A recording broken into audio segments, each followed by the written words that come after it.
Hello guys, it's Shespin here, and welcome to my guide on the Corrupted Gauntlet. The first thing I would say about the Corrupted Gauntlet is do not get mad at yourself and do not give up if you die. It's just a fact of life that when you start something that's difficult, you're going to fail. You are going to die, and that's completely okay. It's just a case of practice, practice, practice. So the method I use is the tier 1 armour method, which involves getting 3 linen trinium, which I just call cotton, and 3 bark, 3 ores. My tactic is to use the 9 rooms closest to the spawn room, including the spawn room. That includes the 3 end rooms and the 3 rooms in between. Right, so we've actually got really lucky in this run so far because we have 3 of each material already. We also have found the dragon and we have found the dark beast. So all we need now is a weapon frame, and then we can start killing the demi bosses to get our tier 3 weapons. So I get 2 tier 3 weapons, tier 1 armor, and then a full inventory of fish and 2 potions. Don't be afraid to pray when you're killing these small bosses, because these small monsters, because they do some damage and it is quite annoying. So we'll go ahead over here and make our weapon. I use the bow and the staff. I just find it easier to use than the halberd, because the halberd can be a bit tricky in some situations, because sometimes you're not in melee range. You have to run over the tiles that damage you, so it's not always the best method, even though it does hit the hardest. So when you practice and you get comfortable using it, then definitely give it a go. But as you're starting out, I wouldn't use it to start with. So we'll just go ahead and kill the dragon. Now there are 3 demi-bosses. There is the dragon, the dark beast, and the bear. They spawn in the 3 middle rooms around the outside. So they'll never spawn in the middle. They'll always spawn on the outer edges.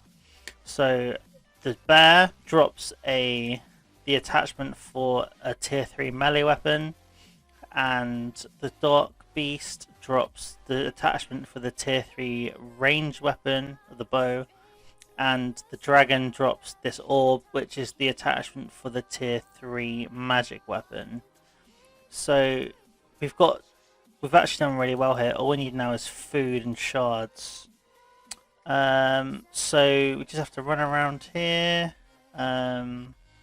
We don't actually have too many shards, but we're just a case of going around searching and adapting to what may come.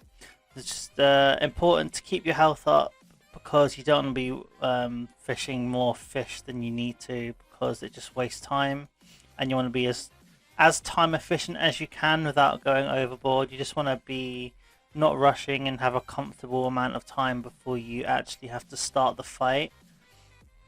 So not wasting too many resources getting ready for the fight is kind of important. So there's the wolf and the scorpion and the unicorn can hit up to like 17s, I think. So it's well worth just praying against it and getting all the damage. Go ahead and cook these on the range.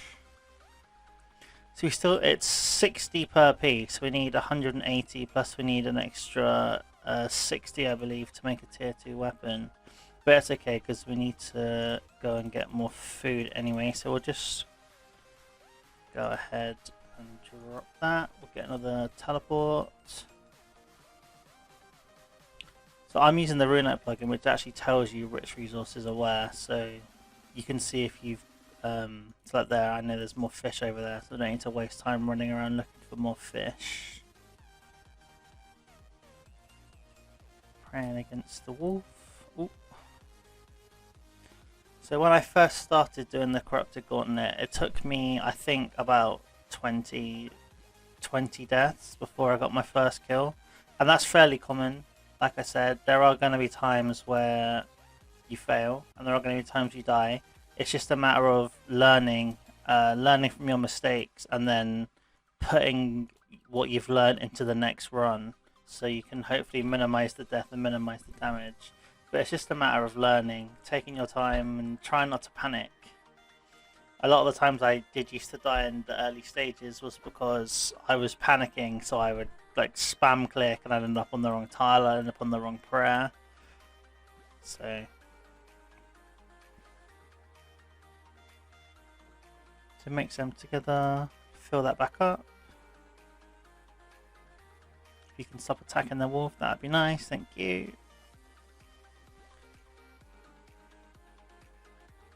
These do drop quite a nice amount of shards, and I'm running a bit low on time, so I'm just gonna get some more shards. All I need now is one more herb for my prayer and stamina potion, which I cannot seem to find, and I've just been smacked at 11. That's not ideal, that is quite annoying, but normally they don't hit that much. Okay, right, so there's a herb here. I'm just going to pick the herb, put it in the potion, crush some shards, and then we can drop the stuff we don't need and teleport back to the start. Cook my fish.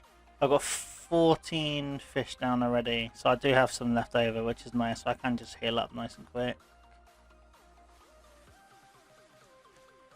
So once all your fish is cooked, go over to the singing bowl. Got 30 seconds left, plenty of time.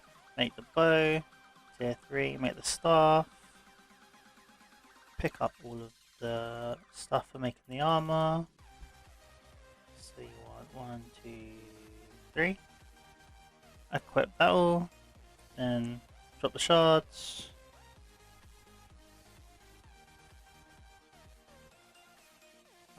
Just in a perfect amount of time, we're ready for the fight. Full health, full prayer, full inventory, perfect setup.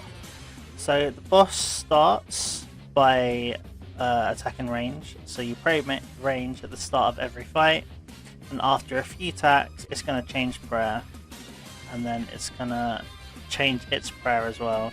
And then just run away from the damaging tiles on the floor. Keep an eye out for when you need to change prayer.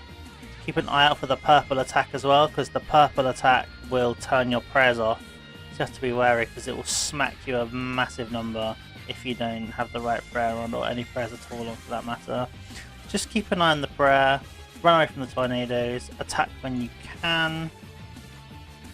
I wouldn't say keeping your health high is a massive issue, as long as you're on the right prayer, and then take the time when you're running away from the tornadoes to heal. That's probably the most optimum tactic for me. Unless you're about to die, obviously.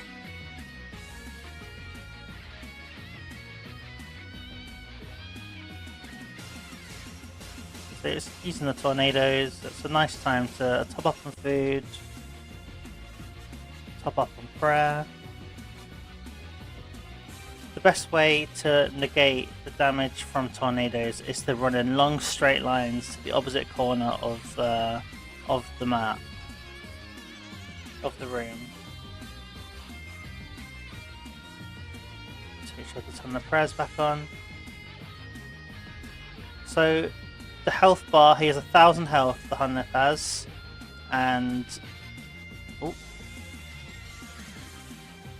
the first 333 health, it's going to spawn 2 tornadoes. As soon as you get below 666, when it has the tornado phase, it's going to start spawning a 3rd tornado, and these tiles are going to get harder to maneuver around. So we're in the 2nd phase at the moment. Keep an eye on the prayer, keep an eye on your HP, keep an eye on the prayer.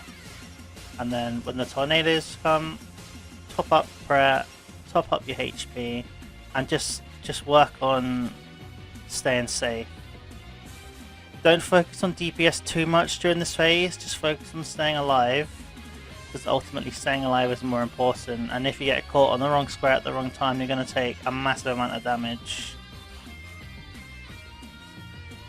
So as we approach 233, it goes up to 4 tornadoes, so we'll find that out in a minute. It's just a case of staying clear, staying alive, staying topped up on prey, and keeping an eye on the Hundo spreads. So now we're in the last phase. This is the phase where things get a bit difficult. So the tiles spawn quicker and they start damaging you quicker. And there's 4 tornadoes in a shorter amount of space. So hopefully the damage will come up in a second. That's nice hit. Keep an eye on the prayer. So as you can see, there's 4 tornadoes.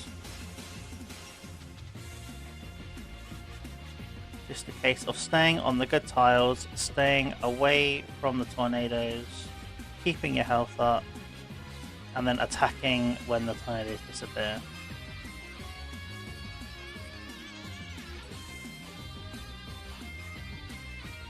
Plenty of food left. Food shouldn't be an issue unless I get absolutely comboed out, which hopefully won't happen. Keep the prayers up. And then run on the theme tiles in long, straight lines.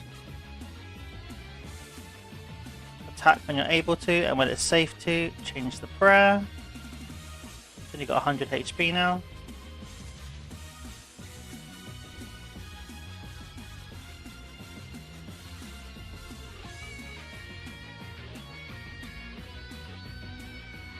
Come on, hit a number. Nice hit.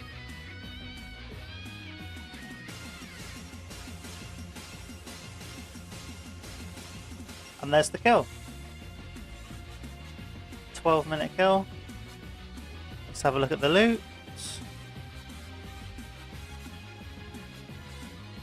Missile arrows, dragon halberds, 3 rotate legs. So that's what?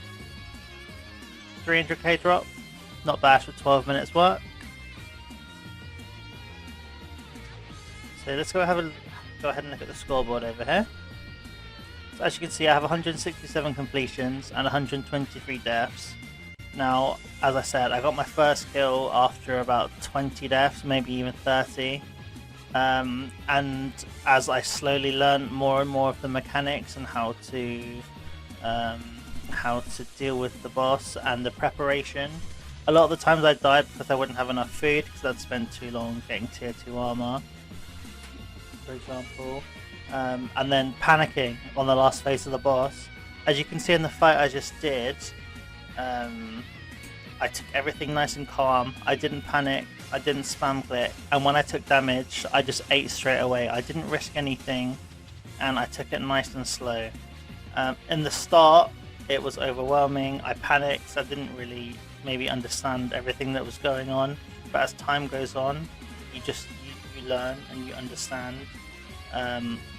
You need to keep an eye on the purple attack. I wasn't doing that at the start and I kept wondering why my prayers were going off. So over time you'll get it. Don't give up. Practice, practice, practice, and then you'll be able to grind. And a lot of the time you won't die anymore and it'll feel really good. Just don't give up.